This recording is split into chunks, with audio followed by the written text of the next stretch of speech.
Class 9। आज हम लोग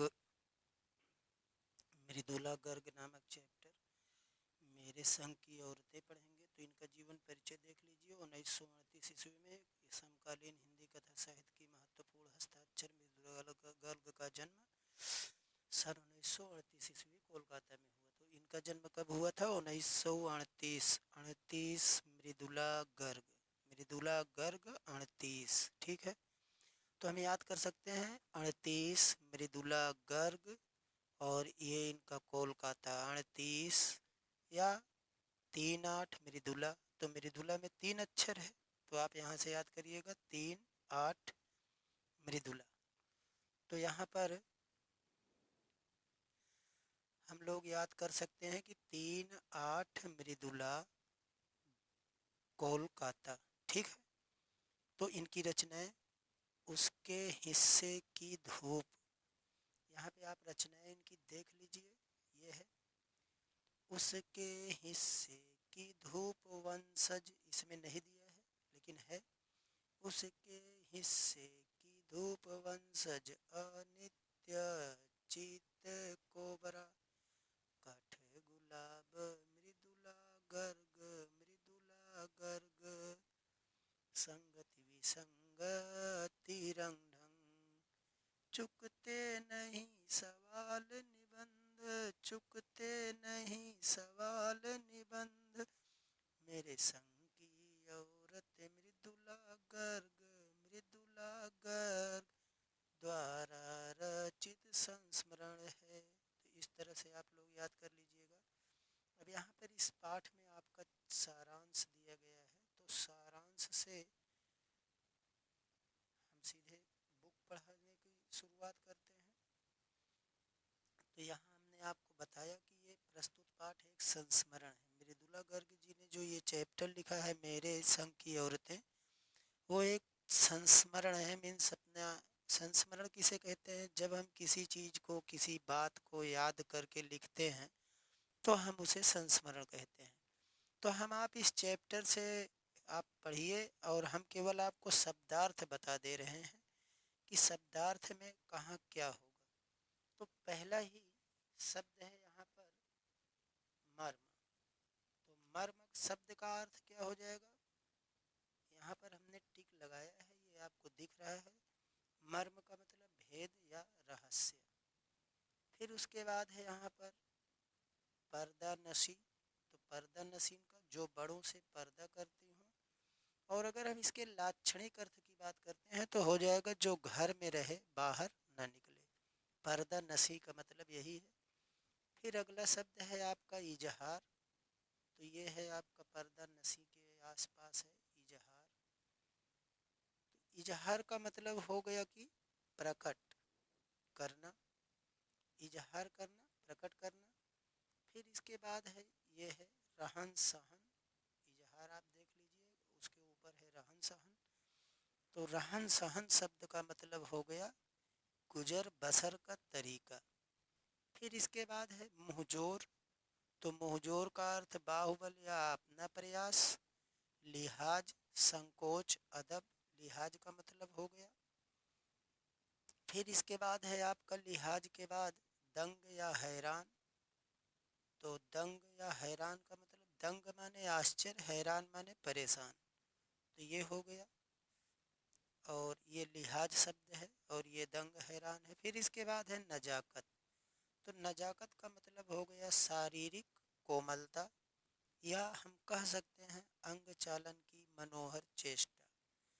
फिर इसके बाद है आपका हैरत अंगेज, विस्मयकारी या अजूबा कह सकते हैं। फिर इसके बाद है फर्माबादार। फर्मा बरदार, आज्ञाकारी, हुक्म। ये है फर्मा बरदार, आज्ञाकारी या हुक्म की तामील करने वाला हम कह सकते हैं। फिर है जुनून। जुनून का मतलब हो गया पागलपन या सनक। फिर इसके बाद है कमर चनका खाना। तो कमर चनका खाना यानी भारी साड़ी पहनती थी तो वो कमर झुक जाना, यहाँ चनका खाना का मतलब हो गया। ये है। फिर इसके बाद है आपका छींके। छींके का मतलब होता है यहाँ शिकहर से है। शिकहर जिस पे हम लोग दही मट्ठा कुछ शब्द आप मम्मी लोगों से भी पूछ लीजिएगा। फिर यहाँ है अगला शब्द पेशकश, उपहार, नजराना, भेंट। ये पेश शब्द का समास है, पेशकश। फिर इसके बाद है आपका अभिभूत, माने पीड़ित या पराजित किया हुआ। तो अगला शब्द है शोहरत। शोहरत माने होता है प्रसिद्धि। और इसके बाद है आपका, ये है आपका शोहरत। शोहरत के बाद शब्द है आपका परिकथा। परिकथा का मतलब हो गया परियों की कथा, परियों की कथा। रोमांचक शब्द का अर्थ हो गया उत्तेजना पैदा करने वाला। तिलिस्म का मतलब जादू या करामात हो गया, तिलिस्म। फिर इसके बाद है कि शख्सियत का मतलब हो गया व्यक्तित्व। और फिर इसके बाद है खूबसूरती, नजाकत। नजाकत का मतलब हो गया, हमने अभी अभी बताया था, शारीरिक कोमलता या अंग चालन की मनोहर चेष्टा जो स्त्रियों द्वारा की जाती है, हम उसे नजाकत कहते हैं। अब इसके बाद का चैप्टर, नेक्स्ट पेज है आपका जो, तो वो हमारे इसमें आया नहीं था फोटो में, इसलिए हम अर्थ आपको बता दे रहे हैं। शब्दार्थ आप खोज लीजिएगा। शब्दार्थ हम बता दे रहे हैं, आप शब्द उसमें से खोज लीजिएगा। यहाँ मैं आपको चित्र के साथ दिखा दे रहा हूँ। फिर ये है आपका, यहाँ तक हमने पढ़ दिया है। ये जुमला। जुमला का मतलब हुआ कुल या पूरा, वाक्य या कथन। मुस्तैद का मतलब कटिबद्ध या तेज या स्फूर्तिवान। तो हम एक बार इसको आपको वीडियो में यहाँ दिखा दे रहे हैं ताकि आप लोगों को ये चीज़ें मर्म भेद पर्दा नसी जो बड़ों से पर्दा कर सके, करती हो। ये है रहन सहन, गुजर बसर का तरीका, इजहार प्रकट करना, मुंहजोर, बाहुबल या अपना प्रयास। फिर इसके बाद है लिहाज, संकोच, दंग, हैरान, आश्चर्य, परेशान। फिर नजाकत, शारीरिक कोमलता। फिर ये है आपका हैरत अंगेज, विस्मयकारी, अजूबा। और फिर फरमा बरदार हो गया, ये जुनून हो गया। फिर ये कमर चन का खाना हो गया, सीके हो गया, पेशकश हो गया, उपहार या अभिभूत, पराजित किया हुआ, शोहरत माने प्रसिद्धि हो गया। इस तरह से ये है आपका। और दूसरे पेज का ये हम देख लेते हैं। तो भरपूर, ये है दूसरा पेज का। तो भरपूर का अर्थ क्या होता है? पूरा भरा हुआ। और निजत्व, अपनत्व, फजल, कृपा या मेहरबानी, अपरिग्रह, दान का अस्वीकार करना या संपत्ति रहित। पोशीदा, पोशीदा हम कुंवारी लड़की को कहते हैं या कुमारी को। फितूर, दोष या विघ्न। वाजिब माने उचित, बदस्तूर, पूर्ववत या उसी प्रकार। नकुल ये एक गांव का नाम है। और आरजू का मतलब इच्छा या चाह, रंग लाना, असर होना। जुस्तजू मतलब खोज या तलाश। अफरा तफरी, बहुत जल्दी का काम करने की क्रिया। सिलसिला का मतलब क्रम या व्यवस्था।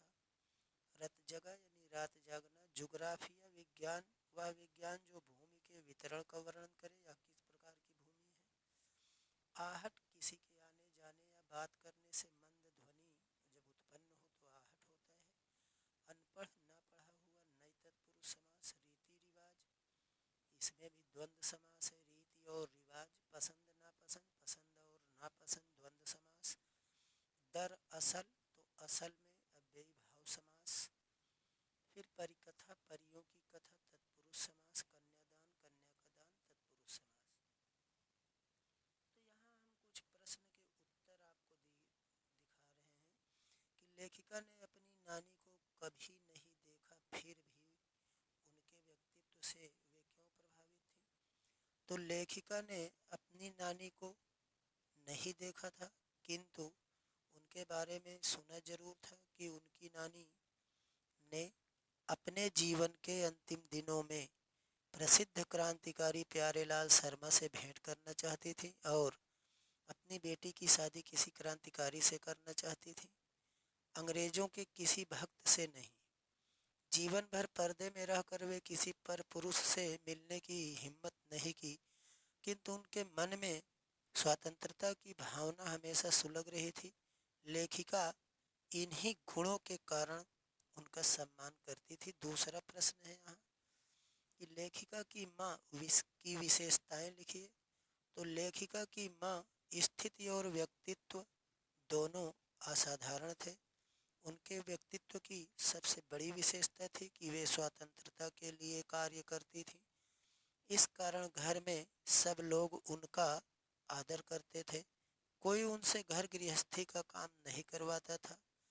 सही कार्यों में केवल उनकी राय ही पत्थर की लकीर होती थी। पत्थर की लकीर होना मुहावरा है।